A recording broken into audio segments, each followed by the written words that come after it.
आप जब भी मॉल में गए होंगे या बेकरी में गए होंगे तो आपने इस तरीके के फूले फूले फ्लफ़ी डोनट देखे होंगे।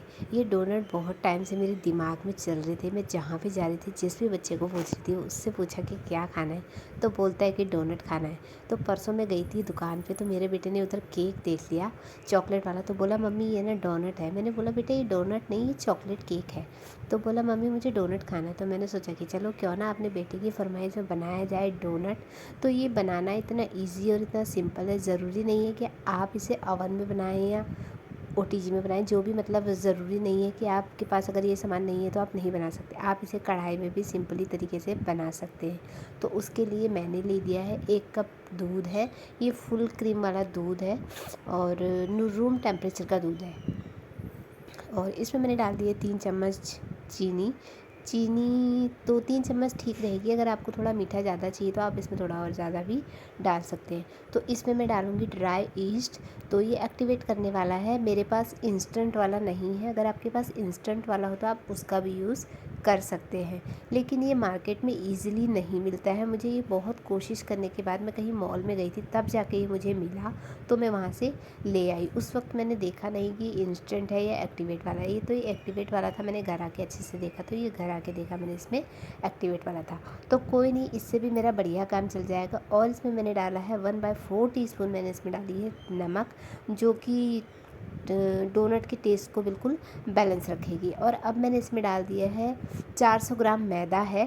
और सारी चीज़ें मैंने वैसे नाप तोल के ही डाली हैं, जैसे कि मैदा इसमें 400 ग्राम है, दूध इसमें 250 ml है, और 2 चम्मच मैंने इसमें डाली है दही। दही मैंने पहले से फेंट के अच्छे से बना कर रखी थी, और ये फ्रेश दही है मेरी घर की, बाहर से मैं नहीं लेकर आई हूँ। और 3 चम्मच मैंने इसमें डाले चीनी, और 1/4 टीस्पून मैंने इसमें डाली है नमक। तो नमक डालने से थोड़ा ये होगा कि टेस्ट डोनट का बैलेंस रहेगा। तो सभी चीज़ों को हम अच्छी तरीके से मिक्स कर लेंगे और इसका बढ़िया तरीके से आटा गूंद लेंगे। आप देख सकते हैं हमने आटा गूंद लिया है। 2 मिनट के लिए मैं इसको साइड रख दूँगी इसी तरीके से। वैसे ज़रूरी नहीं है साइड रखना, बट मुझे कुछ करना था तो मैंने सोचा कि 2 मिनट के लिए मैं इसे साइड रख देती हूँ, उसके बाद मैं इसको देखूँगी। 2 मिनट हो चुके थे, तो अब मैं इसको अच्छी तरीके से स्ट्रेच करते हुए मैं इसको अच्छे से मलूँगी। जिस तरीके से हम आटा गूंदते हैं ना, बिल्कुल उसी तरीके से इसको अच्छे से मसल के गूंदना है। और आप देख सकते हैं आटा मेरा कितना ढीला, कितना मतलब ना ही ज़्यादा टाइट और ना ही ज़्यादा ढीला है। बिल्कुल इसी तरीके का आपका आटा होना चाहिए, जो कि डोनट के लिए सबसे बेस्ट रहता है। तो इस तरीके से हम मसल के आटे को अच्छी तरीके से चिकना होने तक हम इसे मसलेंगे। 2 से 3 मिनट तक हम अच्छे से पहले इसी तरीके से इसे मसल के इसको अच्छे से गूंद लेंगे। तो आप सोच रहे होंगे ना इसमें बहुत मेहनत है, बट ऐसा कुछ नहीं है, मेहनत इसमें कुछ भी नहीं है। और आप बनाना बहुत ही ईजी है। बस इसी टाइम थोड़ा मेहनत का काम होता है जब हमें आटा गूंदना होता है। तो अब हम इसमें डालेंगे 50 ग्राम ये बटर है। बटर मेरा घर का बटर है ये, और अनसॉल्टेड बटर है। अगर आप सॉल्टेड वाला बटर यूज़ कर रहे हैं तो आप नमक ना डालें, क्योंकि मेरा अनसॉल्टेड बटर है इसलिए मैंने इसमें नमक डाल रखा है।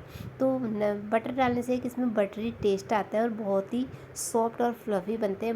मतलब खाने में बिल्कुल इतना मज़ा आता है, लगता ही नहीं है कि हमने ये घर पे बनाए। मैंने फ़र्स्ट टाइम बनाए तो मुझे यकीन ही नहीं हुआ कि ये मैंने फ़र्स्ट टाइम बनाए। इतने बढ़िया बने थे कि मैं आपको बता ही नहीं सकती कि कितने टेस्टी ये डोनट बने थे। तो बटर को डालकर भी हम अच्छी तरीके से 5 से 10 मिनट के लिए हम अच्छे से इसे गूंद लेंगे, जब तक ये बिल्कुल चिकना ना हो जाए। और आप सोच रहे होंगे ना ये हाथ में चिपक रहा है और थोड़ा गीला है, बट ऐसा कुछ नहीं है। जैसे जैसे आप इसे मसलते जाएंगे, जैसे जैसे आप इसे मलते जाएंगे, उस तरीके से ये चिकना होके हाथ में लगना बंद हो जाएगा। अब देखिए ये बिल्कुल मेरे हाथ में नहीं लग रहा और ढीला कितना है आप देख सकते हैं। तो इसी तरीके से हमने इसको मसल के अच्छी तरीके से सॉफ्ट कर लिया है बिल्कुल, जो कि हमारे हाथ में ये बिल्कुल भी ना लगे। तो अब बारी आती है इन्हें शेप देने की। हम इसे कट कर लेंगे बारीक, मतलब इक्वल शेप में कट कर लेंगे इस तरीके से। और इक्वल शेप में जब आप कट करेंगे ना, तो आपके डोनट ना ही छोटे बड़े मोटे कुछ भी नहीं बनेंगे, बिल्कुल परफेक्ट बनेंगे जब आप इक्वल शेप में इन्हें काटेंगे। तो मैं इन्हें गोल गोल करके इन्हें डोनट का शेप दूंगी। तो ये देखिए, वैसे भी हम लोग को अंदाज़ा हो जाता है ना कि कौन सी लोई कितनी बड़ी है, कौन सी कितनी बड़ी है। हम लोग बिल्कुल ऐसे ही अंदाज़ा लगा लेते हैं। तो मैंने भी इसी तरीके से अंदाज़ा लगा लिया था कि ये लोई कितनी बड़ी है, दूसरी कितनी बड़ी होगी, तो उसी हिसाब से मैंने इसको रखा है। तो इस तरीके से इसको गोल गोल जिस तरीके से हम आटे की लोई बनाते हैं ना, बिल्कुल उसी तरीके से इसको बनाकर अच्छी तरीके से, ये देखिए इसी तरीके से इसको बनाकर रखेंगे अलग से प्लेट में। इनको रखने के लिए मैंने यूज़ किया है, तो ये देखिए, तो इसमें मैंने ले ली एक थाली। अगर आपके पास चौड़ी प्लेट हो जो की लंबी हो तो उसमें भी चल जाएगा, लेकिन ना हो तो इससे भी काम चल जाएगा। उसके लिए मैंने लिया है ये मेरा रोटी रखने वाला पेपर है, जिसमें मैं लंच पैक करती हूँ, इसके पापा का और इसका। तो इस तरीके से हम इसको फोल्ड करके गोलाई में, आप एक चीज़ का ध्यान रखें कि लोई आप थोड़ा छोटा ही रखें, क्योंकि आप सोचेंगे कि हम बड़ी लोई रखेंगे तो बड़ा डोनट बनेगा, बट ऐसा नहीं है। आप जितनी छोटी लोई रखेंगे ना, उतना बड़ा डोनट वो बनता जाएगा, वो फूल फूल के बहुत ज़्यादा बड़ा हो जाएगा। अगर आप बड़ा रखेंगे तो वो उसका भी डबल ट्रिपल हो जाएगा, तो फिर आप सोचिए कि आपको कितनी दिक्कत होएगी। तो ये देखिए, तो इस तरीके से मैंने पेपर में रख लिया है। अगर आपके पास बटर पेपर हो तो आप बटर पेपर में भी रख सकते हैं। मेरे पास बटर पेपर नहीं है, तो मैंने इसलिए इसी पेपर का यूज़ कर लिया है। तो आप देख सकते हैं मैंने बीच में गैप रखा हुआ है, बहुत ज़्यादा गैप रखा है, मतलब बिल्कुल चिपका के हमें इसे नहीं रखना है। और इस तरीके से इसको ढककर 1.5 से 2 घंटे के लिए हम रख देंगे। तो अब आप देख सकते हैं कितने फूल के ये डबल हो गए थे, मैंने कितने बनाए थे और ये कितने हो गए हैं। तो अब हम इसको अलग कर लेंगे। ये मेरे बच्चे का खिलौना है, तो साफ़ है, ये गंदा नहीं है। तो अगर आपके पास इस तरीके का कुछ हो, तो मुझे कुछ मिल नहीं रहा था इसमें बीच में होल करने के लिए, तो मैंने इसी का यूज़ कर लिया है। अगर आपके पास कुछ हो, जैसे कि वो केक के लिए क्या बोलते हैं उसको, केक डेकोरेट के लिए वो जो आते हैं ना अलग अलग डिज़ाइन के शेप, आप उनसे भी बना सकते हैं। नहीं तो आप बॉटल की ढक्कन से भी आप इसे कर सकते हैं। लेकिन मेरे पास यही था, ये मेरा बिल्कुल परफेक्ट था, इसलिए मैंने इसी का यूज़ करा है। तो आप देख सकते हैं बीच में से जो भी एक्स्ट्रा था मैंने निकाल दिया है, बाकी सारा मैंने इसी तरीके से छोड़ दिया है।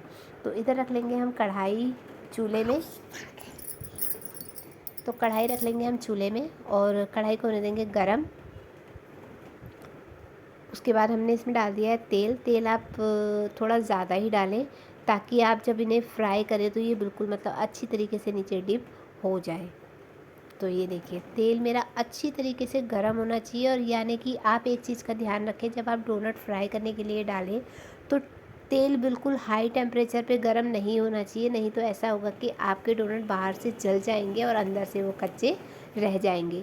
इसलिए तेल को हाई फ्लेम पे बिल्कुल भी ना रखें, बिल्कुल मीडियम टू लो फ्लेम पे रखें, जिससे वो बाहर से हल्की हल्की तरीके से पकेंगे और अंदर से अच्छी तरीके से सिक पाएंगे।